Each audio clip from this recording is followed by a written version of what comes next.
There is a fine line between sounding confident and sounding arrogant. And if you're selling to international teams using British English, crossing that line is absolutely fatal. It's easy to pick up sales vocab from American style movies or these aggressive marketing textbooks. You'll maybe learn phrases like, um, you need to buy this, or this is a no brainer. But in global business, this doesn't sound confident. It sounds pushy. It triggers what I would describe as a defense mechanism, which we all have. The moment you push, the client will pull away. Hi, I'm Frank, and today we're going to work on some of your sales vocabulary. I'm going to show you four common pushy phrases that are costing you respect and the advanced, culturally fluent alternatives that you should be using instead. First, let's look at how to make recommendations. When you're convinced that your solution is right, it's very tempting to use strong modals. You might say something along the lines of, you need to sign this contract today, or you must upgrade to the premium tier. Grammatically, this is absolutely fine, but culturally, it can come across as being an absolute disaster. Why? Because you're not actually giving the client a choice, you're telling them what to do. And in British culture, we tend to value autonomy highly. When you say something like, you must, we hear, I'm controlling you. Here is the advanced upgrade. We use what I would call hedging language to turn a command into more of a suggestion. So instead of, you need to sign, say something along the lines of, I'd suggest getting this signed today so we can lock in the rates. Instead of, you must upgrade, say something like, it might be worth looking at the premium tier, bearing in mind your specific needs. It might be worth puts the power back into the hands of the customer. It makes you sound like an advisor, not a dictator. Trap number 2 is what I would like to call the overpromise. You want to reassure the client, so you will say something like, I guarantee you will love this. I promise this will solve all of your problems.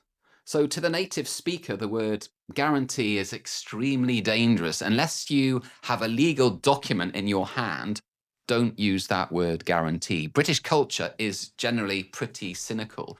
We do not believe in magic bullets. If you promise perfection, we suspect most strongly that you are lying. To sound more professional, use evidence-based language. Swap I guarantee for what we typically see with clients like you is a 20% increase.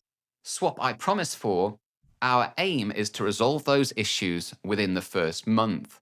Typically, or our aim, sound a lot more measured and a lot more achievable. They sound realistic, in fact. And in sales, realistic is trustable. Now, the most difficult part of all is the close. You've done the presentation, you want the result. The amateur salesperson gets nervous and becomes direct. So, do we have a deal? Are you ready to buy? This is the hard close. It puts the client on the spot. It creates this uncomfortable social pressure.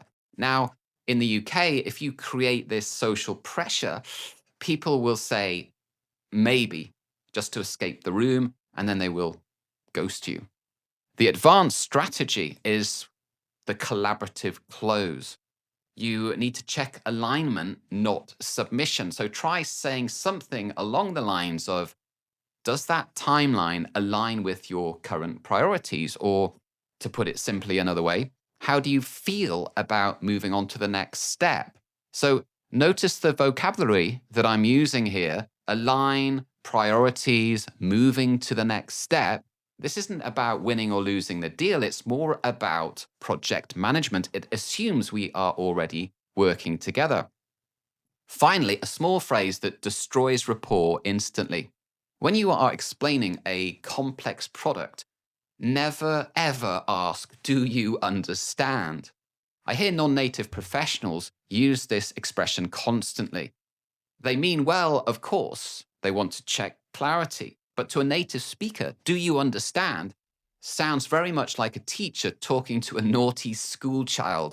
It questions their intelligence. It's like saying, are you smart enough to get it?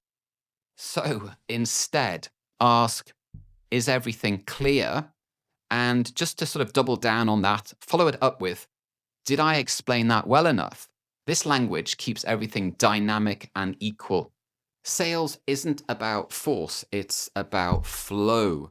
If you can swap out pushy vocab for this consultative vocab, you won't just sell more. You will be perceived as a senior authority in your industry, regardless of your accent. If you want to decode more about British business culture and the psychology behind it, make sure that you are subscribed. I'll see you in the next video. Thank you so much for watching.